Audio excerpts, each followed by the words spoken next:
Pembelajaran adalah suatu proses yang mengandung sentetan perbuatan guru dan siswa atas dasar hubungan timbal balik yang berlangsung dalam situasi edukatif dan mencapai tujuan tertentu. Dalam pembelajaran terdapat sejumlah tujuan yang hendak dicapai. Pembelajaran dalam hal ini merupakan suatu kumpulan yang terdiri dari komponen-komponen pembelajaran yang saling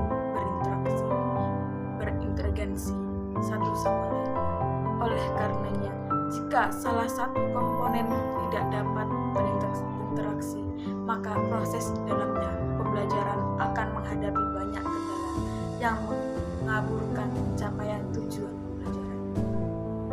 Pembelajaran adalah suatu proses interaksi peserta didik dengan pendidik dan sumber belajar pada suatu lingkungan belajar.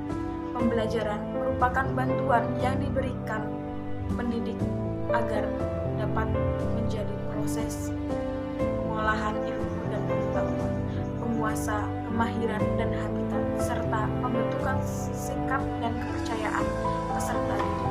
Dengan kata lain, pembelajaran adalah proses untuk membantu peserta didik agar dapat belajar dengan P.T. Morgan dalam Introduction to Psychology 1961. Belajar adalah suatu cara perubahan yang relatif menetap dalam etika.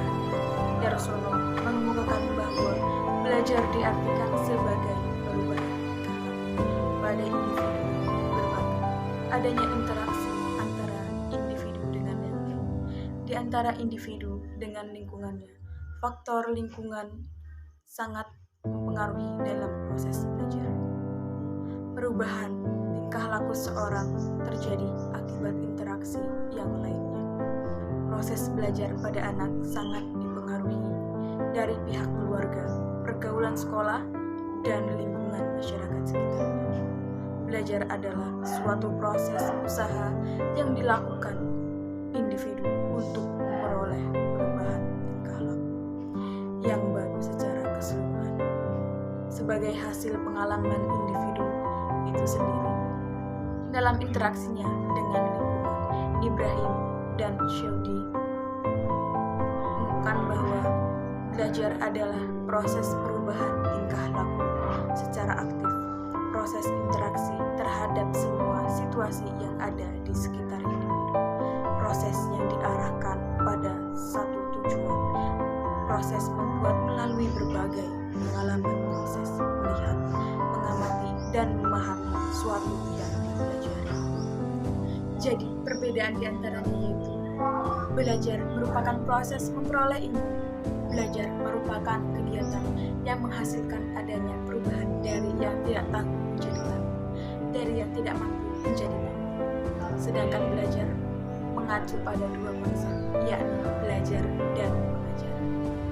Pembelajaran merupakan proses yang kompleks dengan menghadirkan kegiatan belajar yang dilaksanakan oleh siswa serta kegiatan mengajar yang dilaksanakan oleh belajar dan pembelajaran merupakan dua kegiatan yang berbeda dan saling terkoneksi satu sama lain. Artinya, proses pembelajaran tidak akan berhasil jika kegiatan belajar tidak hadir. Sebaliknya, jika komponen mengajar pada proses pembelajaran tidak dijalankan dengan baik, maka kegiatan pembelajaran juga akan timpang dan tidak mencapai hasil yang maksimal. Ada dua faktor yang mempengaruhi kegiatan belajar dan pembelajaran, yaitu faktor internal dan faktor eksternal. Yang pertama, faktor eksternal. Faktor eksternal berasal dari dalam diri individu yang belajar, yang dapat mempengaruhi hasil belajar individu itu tersebut. Yang pertama, yaitu kondisi fisiologis. Kondisi fisiologis ini meliputi jasmani, kesehatan, dan organ tubuh. Kondisi fisik yang sehat dan bugar akan memberikan pengaruh positif terhadap kegiatan belajar individu. kedua, kondisi psikologis. Kondisi psikologis, tingkat kecerdasan atau intelijensi. Hal ini menghubungkan dengan faktor bawaan atau keturunan. Tingkat IQ mempengaruhi proses belajar dan area ini atau aktor bawaan maka sulit untuk dirubah kecuali dalam individu itu rajin. Maka individu tersebut dapat meningkatkan tingkat IQ-nya. Yang ketiga, minat.